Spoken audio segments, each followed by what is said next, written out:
জুলাই গণঅভ্যুত্থানের বিপক্ষ শক্তি নিয়ে সতর্ক করেছেন প্রধান উপদেষ্টার প্রেস সচিব শফিকুল আলম। তিনি বলেছেন, আমার উপলব্ধি হচ্ছে জুলাই এখনো শেষ হয়নি। এটি কেবল একটি সময় নয়, এটি একটি সংগ্রামের সীমান্ত যা প্রতিদিন রক্ষা করতে হয়। যারা জুলাইয়ের বিপক্ষে ছিল তারা এখনো হারিয়ে যায়নি। তারা দেখছে, অপেক্ষা করছে, হামলা করার প্রস্তুতি নিচ্ছে। সামাজিক যোগাযোগ মাধ্যম ফেসবুকে নিজের ভেরিফাইড আইডিতে শফিকুল আলম শনিবার এসব কথা বলেন।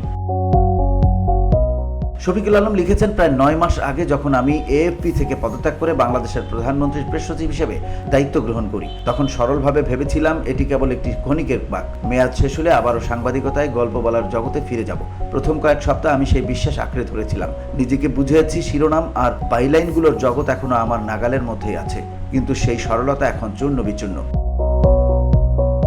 এএফপি থেকে প্রধান উপদেষ্টার প্রেস সচিব পদে যোগদান প্রসঙ্গে তিনি আরো লেখেন, এটি এখন আর কেবল পেশাগত পরিবর্তন নয়, এটি এখন একটা যুদ্ধ। দুটি ভিন্ন বাংলাদেশ ভাবনার মাঝে এক সংগ্রাম। একদিকে একটি গণতান্ত্রিক মুক্ত প্রগতিশীল বাংলাদেশের স্বপ্ন, আর অন্যদিকে একটি লুটেরা বংশগত চেতনাবাজি শাসন ব্যবস্থা যারা তাদের দুর্নীতিগ্রস্ত অতীতের ভূত আঁকড়ে আছে। ভুল করো না, তুমি যে মুহূর্তে বিশ্রাম নেবে ভাববে লড়াই শেষ, ওরাই ফিরে আসবে, সহিংসতা নিয়ে, প্রোপাগান্ডা নিয়ে, বিষাক্ত ভাষা নিয়ে। ফ্যাসিস্টদের সুযোগ দেওয়া হবে না এমন ইঙ্গিত করে শফিকুল আলম আরো লেখেন, তাদের আছে ল্যাসপেন্সার, তাদের অনুগত লেখক, ভাষ্যকার, ইতিহাস বিকৃতিকারক। তারা অপেক্ষা করছে কখন রাস্তাগুলো খালি হবে, তখনই তারা দখল নেবে। কিন্তু আমি শিখেছি কখনোই রাস্তাগুলো ছেড়ে দেওয়া যাবে না। শুধু বাস্তব রাস্তা নয়, চিন্তার রাস্তাও না।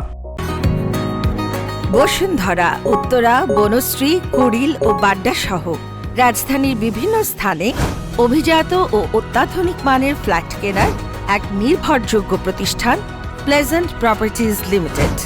তাই আপনার স্বপ্নের আবাসনের জন্য আজই যোগাযোগ করুন।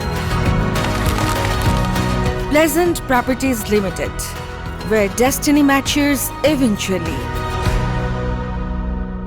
শফিকুল আলম লেখেন, নতুন বাংলাদেশের জন্য এই লড়াই শুধু রাজনৈতিক নয়, এটি ব্যক্তিগত, এটি অস্বস্তির প্রশ্ন। এটি আমার জীবনের বাকিটা সময়কে গড়ে দেবে, আর এই লড়াই আমি হারতে পারি না, হারবো না। VOD Bangla news desk.